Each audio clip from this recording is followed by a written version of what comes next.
another evening in the lives of the Vaishnava acharyas. My name is Chaturatma Dasa.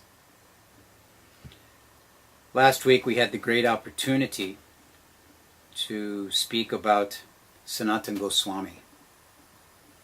And this evening we're going to continue. As I mused last week, it was not even possible to consider the fact that we would speak about Sanatana Gosvami all in one session. And of course we went considerably over and didn't speak about him just in that one session. So tonight we're going to pick up where we left off, maybe a little bit of a refresher. One thing I did want to discuss just a bit before we start back up with Sanatana Gosvami is, as we mentioned last week, the personalities of Rupa and Sanatana Gosvami are highly advanced individuals. These are devotees that, like all of us, but even more so I should say, have an internal and an external level of devotional service. Just like many of us have taken to the process of Krishna consciousness, and we have somehow or another come in contact with a spiritual master, either Srila Prabhupada directly or indirectly through his disciples and through his books. Come in contact with the path of devotional service, and we begin our external development of devotional activities. At the same time, we do have an internal process of devotional service, a process by which we develop our realizations, a process by which we feel our advancement, and a process by which Krishna gives us that little tinge of appreciation for devotional service that keeps us going year after year after year after year. So these are the two sides of our Krishna consciousness, our external and our internal. And indeed, the acharyas have given us this example in many of the different pastimes of the Lord. There's an internal and an external reason. An internal reason why Sri Chaitanya Mahaprabhu appeared, and an external reason why he appeared. An internal reason why he accepted sannyas, and an external reason why he accepted sannyas. So these different understandings are there. So last week we discussed a great deal of the external activities of Sanatana Gosvami. It shouldn't be misunderstood that by external we mean to diminish the activities, that they're less important, or that they have a lesser degree of value. They're equally as valuable. Reminds me, Prabhupada said once that the tasting of a sweet ball, the tasting of Krishna's pastimes really, it's just like eating a sweet ball. Doesn't matter if you eat the sweet ball from the top or the bottom. As a matter of fact, I just had the good fortune on my way over here. I had to drop something off at the kitchen. And sitting outside of the kitchen was the Mahaprasad offering from the last offering to the deities. And there was very little left, but there was one glubjaman. And so I got that one glubjaman. Now, had I eaten this glubjaman from the left side, it would have tasted exactly the same as if I had eaten it from the right side. Had I eaten it from the top, it would have tasted exactly the same as had I eaten it from the bottom. Of course, everyone knows the way you eat a glubjaman is to throw in your mouth and eat it all at once. At any rate, so the pastimes of Krishna are similarly just like that. That regardless of where we approach them or enter into the hearing them, the benefit is there. So in the same way, the pastimes of the pure devotee associates of the Lord are of the same caliber. So last week we happened to discuss the early years of Sanatana Gosvami. We happened to discuss his life, his early life, his exchanges with his brother, his engagement in the Muslim service, all of these different things, and his getting away from these, and then ultimately ending up with Sri Chaitanya Mahaprabhu there in Benares. And of course, this is where we're going to pick up just as Mahaprabhu is finishing his instructions and converting Sanatana Gosvami to the full realm of devotional service.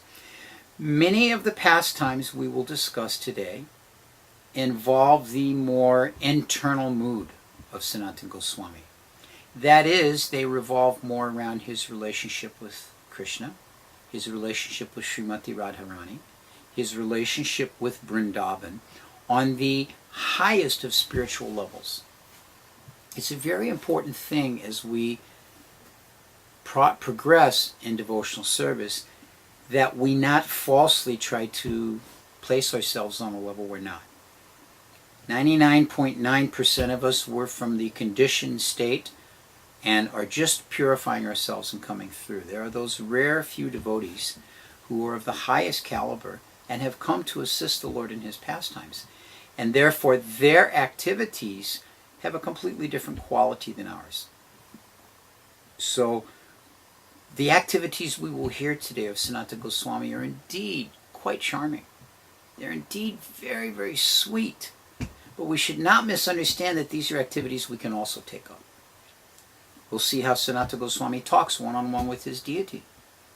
Now, of course, as we develop a relationship with our own Ishtadev, the own deity of our heart that we may be worshipping, it's expected that some prayers will be offered, heartfelt prayers. Request will be given. Sanatana Goswami had the rare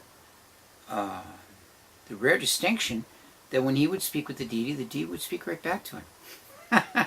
So I may go before my Govardhan Shila I've been worshipping for some time, or I may go before Radha Shyam Sundar here, and I may offer some prayer.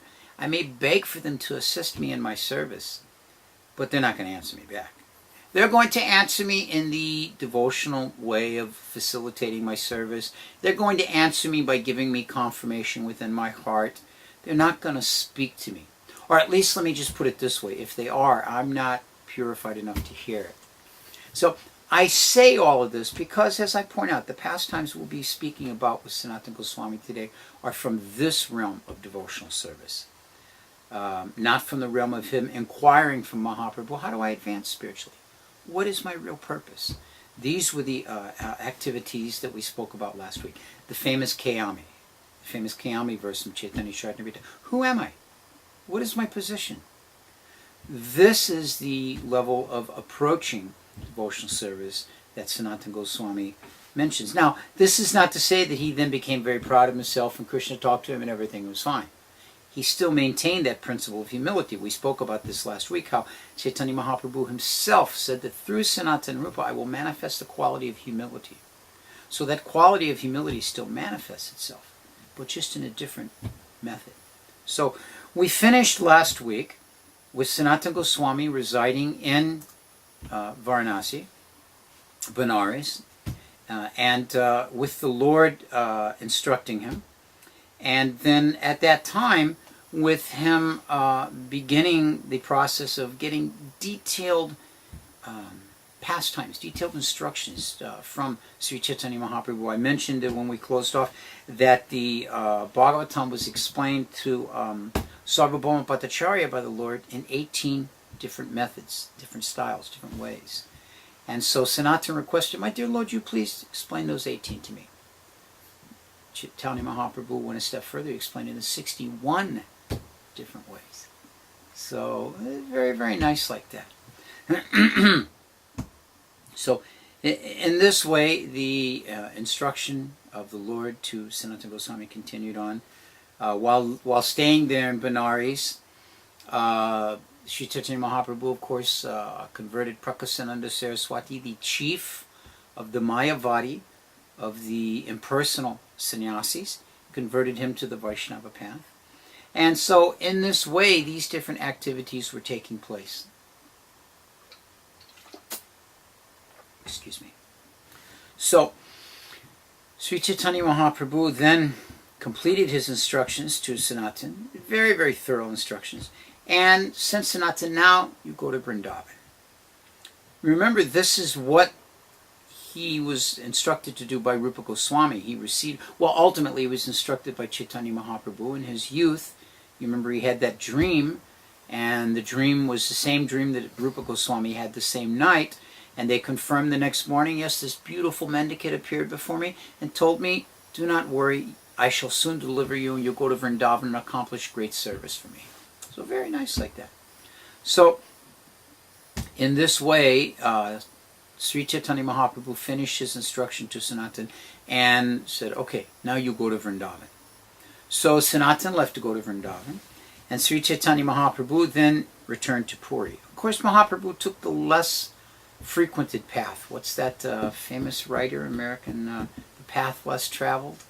I can't remember his name. At any rate, so he took the path less traveled, as they would say. So Sanatan, eventually he arrived in Vrindavan. And just on the outskirts of Vrindavan, on the main road going into the Brajmala area, he met one devotee that Chaitanya Mahaprabhu had sent there. This devotee's name was Subhuti Roy. Subhuti Roy had some sinful past. Which of us doesn't?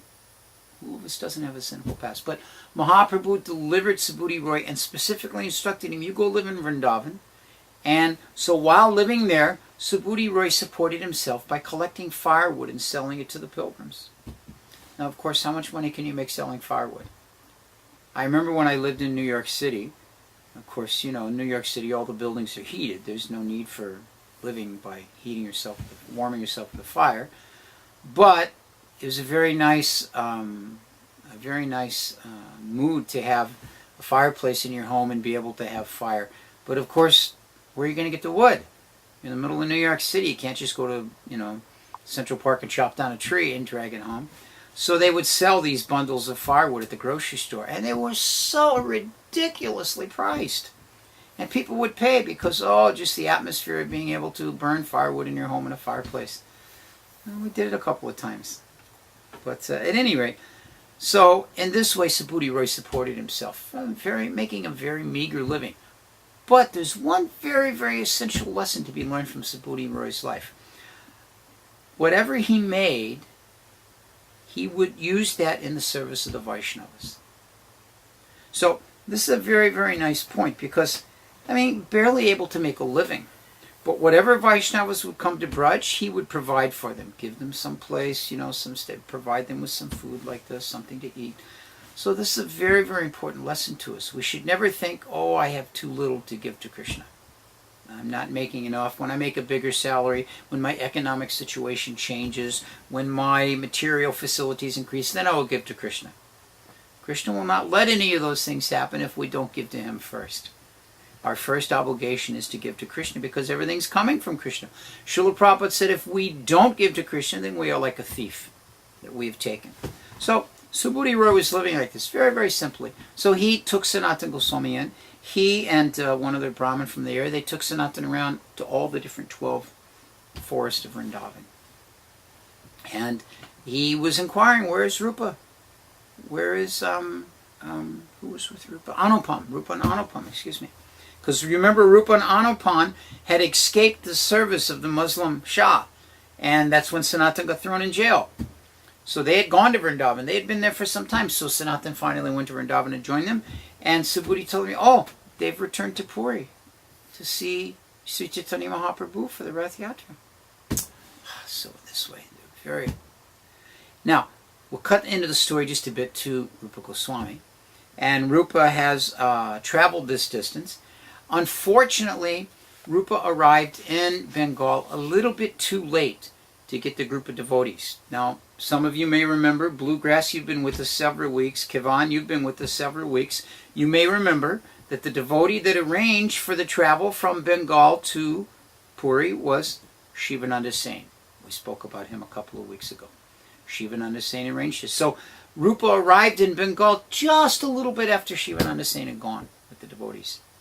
So what was he to do? So he went and met with Haridas Thakur, and then the two of them traveled. They went to Puri in this way. And when he arrived, when Rupa Goswami arrived in Puri, then Sri Chaitanya Mahaprabhu inquired from Rupa, said, so how is Sanatan? And Rupa said, well, we actually went on two different roads. So he was going and I was coming, we missed each other, so I haven't met him yet. Sri Chaitanya Mahaprabhu was very disappointed to hear about that. So, in the meantime, Sanatana Goswami is still in Vrindavan and he's going around to the different places. Now, we remember that when Sri Chaitanya Mahaprabhu went to Vrindavan for the first time, he discovered Radhakund and Shyamakund. They were near the village of Arita. Arita was, of course, short for Aristasura, Aritagram. Aritagram is the village, let's see if I can remember this. I'm forgetful right now of how the derivative of the name came to be what the city is now. But at any rate, this is the village just near Radhakund, Shamkund, where Aristasura was killed by Krishna, and then the gopis demanded that he dig the kund to purify himself and like that. That's a whole other story. So then after there, then he went to Govardhan, where he would see the Haridev deity. And the Haridev deity was so beautiful there. Wonderful, wonderful deity to go see. And then he had wanted to follow in the footsteps of Mahaprabhu. Now Mahaprabhu had wanted to go to Govardhan and go to the top to see Gopal Roy. But of course, Mahaprabhu took Govardhan Hill to be non-different than Krishna, so he refused to climb. And to this day, those of us who are the followers in the footsteps of Mahaprabhu, we do not go on Govardhan Hill. Beautiful temple up there, we're told, but we don't go up there. So Mahaprabhu desired this, and Gopal, Giridhari Hari Gopal, actually desired to give his darshan to Mahaprabhu. So this was at a time when there was panic about the Muslims coming and destroying deities, and also they brought the deity of Gopal off Govardhan Hill down for safekeeping to the village of Gutali. And then Sri Chaitanya Mahaprabhu got to have his darshan there. So anyway, he finished his tour of Vrindavan and he decided, okay, now I should go to Puri. At least if I go to Puri, I'll be able to see Sri Chaitanya Mahaprabhu. So he went through the Jharikanda forest. The Jharikanda forest, of course, we know from Sri Chaitanya Mahaprabhu's pastimes, very, very wonderful place. But it's just that, it's a forest. There's no freshwater wells. There's no running tap water. Lions and tigers and deer. They're all there together and dancing, and elephants and all these wild animals. So Sanatana Gosvami went this way, and as a result of drinking many, many, many days of impure water, he got infection, scabies, sores on his body and pus and like that. So he arrived in Puri, and he first went to see Haridas Thakur. He didn't directly want to go before Sri Chaitanya Mahaprabhu because of all these sores, and he felt himself unfit to Sri Chaitanya Mahaprabhu, and he didn't want to go to the temple to take darshan of Lord Jagannath because he felt himself unfit to be in front of Jagannath. And if he went that way, then maybe one of the pujaris might accidentally bump into him and they would be contaminated, and then he'd commit a great offense. This is actually a reason why the Sevites of a temple, the pujaris, would generally live within the compound of the temple. So they didn't have to go outside to go to do their seva, and thus take the possibility of becoming contaminated like that. So, in this way, he was thinking like that, and he stayed with Haridas Thakur in Jagannath Puri there. And this is interesting because when he went to Haridas Thakur, the two of them embraced.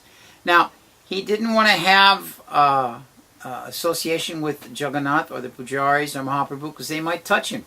But he understood Haridas Thakur has no, he's also of a so-called lower birth. So they embraced each other. He was very happy to stay there. And in due course of time, Chaitanya Mahaprabhu came to know Sanatana is here. So he came, and Sanatana was standing there, and Mahaprabhu came forward to embrace him. And Sanatana Goswami backed away. Mahaprabhu, no, he physically grabbed him and embraced him, hugged him like this. And so, Sanatana Goswami was feeling very, very, very bad, this sores on his body and all like this. So, anyway, he was, he was just not very happy to have this happen. So. Then, of course, Sanatana conceived this idea then that he would leave his body. He was actually staying at the Siddhabakul tree with Haridas Thakur. Now, those of you that have been to Puri, that area there's very, very nice. There's many great devotees' temples and homes on that 2-3 block area there. It's a very wonderful place. If you get to go to Puri, actually, I'll mention at this point that the next 2 Mondays, I won't be here. I'm going to be in Poland preaching at the Woodstock Festival. And we're still uncertain about next Monday, but the following Monday, the 4th of August, we're going to have a guest speaker, and that guest speaker will be Dhruva Maharaj Das, my good friend that I've mentioned many times in these broadcasts, and he's going to speak about the Vaishnavas of Puri, all the Gaudiya Vaishnavas that resided there. So this will be a nice opportunity.